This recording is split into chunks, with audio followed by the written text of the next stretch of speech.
And we're live. Hello and welcome to the Football Podcast for Tuesday, the 29th of September. I'm joined as always by Sir Amgalal to discuss the hottest stories surrounding the footballing world. Hello, Theo. It is a pleasure to be here, and without further ado, let us commence this podcast. Indeed, in today's edition of the Football Podcast, we'll be covering everything from transfers to results from Premier League games. But before we continue, if you are enjoying our content, we would really appreciate a like, subscribe, and for your benefit, if you could turn on the notification bell, it would be great. But that takes us on to the Premier League results. It is match day 3, if I'm not mistaken already.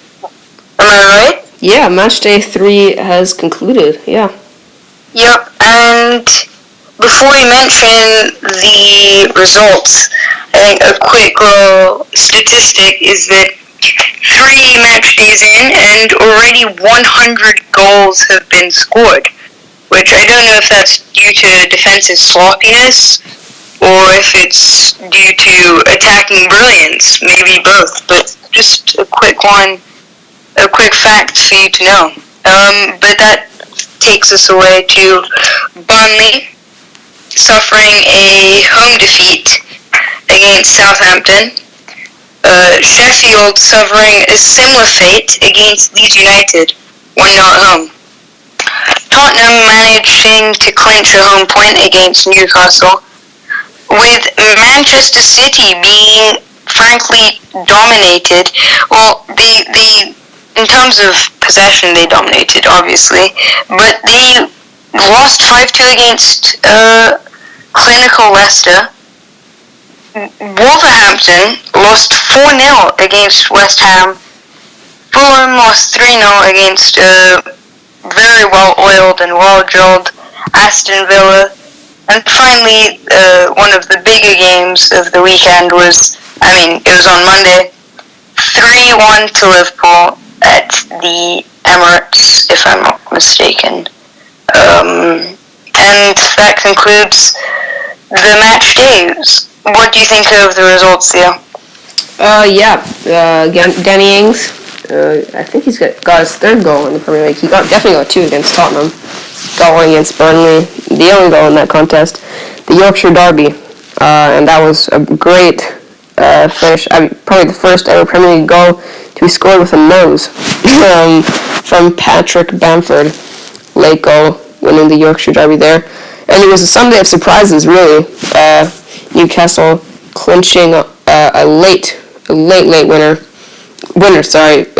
equalizer in Callum Wilson from the penalty spot. Gareth Bale and Reguilon did both feature.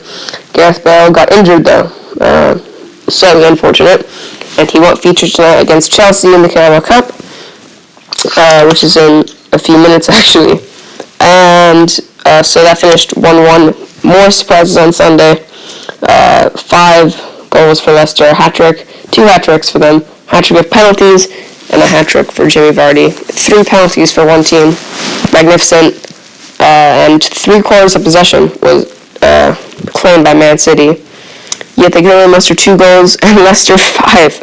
Extraordinary result from Leicester. And they've started their campaign similar to the way they started it last season, which is why they can keep up that consistency that they did last time. And then there was another surprise on Sunday. West Ham beating Wolves 4-0. My audio isn't incorrect at all. 4, West Ham 4, Wolves 0. Absolute shocker. No one saw that coming from the team that we put 18th in the table. And Aston Villa really proving that their new signings have settled in really well, and they look like a really good squad right now, really well drilled. Clearly been working hard on the training ground, and a 3-0 win against Fulham, but we will see once they face some proper top 10 sides. So far so good for them. And then finally a debut goal for Diogo Jota at his Anfield debut, not the Emirates, sorry Adam. Oh no. Yeah, but Great goal from Jota. He actually came on, and he was immediately in the action. I mean, I was watching the game, watching the second half, and you could only think, give him one more opportunity. He had a few.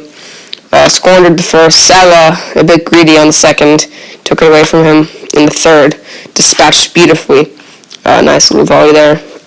Arsenal did take the lead through Lacazette, Robertson getting a goal, and Mane, and Jota getting the third, wrapping it up. Liverpool, perfect start to the league so far. And that does take us on to the transfers. Adam, take it away. And we're hearing that there's been some transfer speculation surrounding Tariq Lamptey. Yep, indeed there is, Theo. Bayern Munich, who are renowned for being meisters, should I say, of efficiency when it comes to transfers, eyeing relatively, by their standards, small transfer for Lamptey, £15 million. I think that's a bit more in euros. I'd say that's probably 17 or 18 million euros. They're eyeing a deal for the young promising player. What do you think, Theo? Yeah, former Chelsea player. Only got about half an hour at Chelsea against Arsenal and played terrifically. Played against Chelsea on the opening day, played amazing. He's played so good. He's actually if N'Golo Kante was a right back, there you have him. Same size, but he gives you, his work rate is so impressive. It's all very well being quick and incredibly quick as he is, but consistently giving that pace all the time without breaking a sweat is just so impressive. His crosses into the box are great, and he looks like a player for the future. Now, Bayern Munich, their side of the deal, the reason why they want Lamptey is not just because he's an amazing, promising talent. It's also because they just conceded Thiago Alcantara, meaning that their depth at right back is actually lower, because Kimmich, who can play right back, but he's been predominantly playing right back, and obviously midfield, he's going to have to be more of a permanent midfielder, because Kimmich, he was that backup right back despite being a regular midfield player for Pavard at right back, but now he's going to have to be a regular midfield player with the absence of Thiago. So now they need a backup right back, and that's why they're looking at Lamptey. So interesting one there. And our final transfer of the day, a quick one. And this is, well, we've been saying for a while that there's no way Dortmund are letting Sancho go from Borussia Dortmund, but clearly Manchester are not giving up on this one. They are lining up a £90 million bid, which is, I believe, £18 million short of what they want. Dortmund, they want 108. So they want to test Dortmund's resolve. They want to see if what they've been saying is really, really true.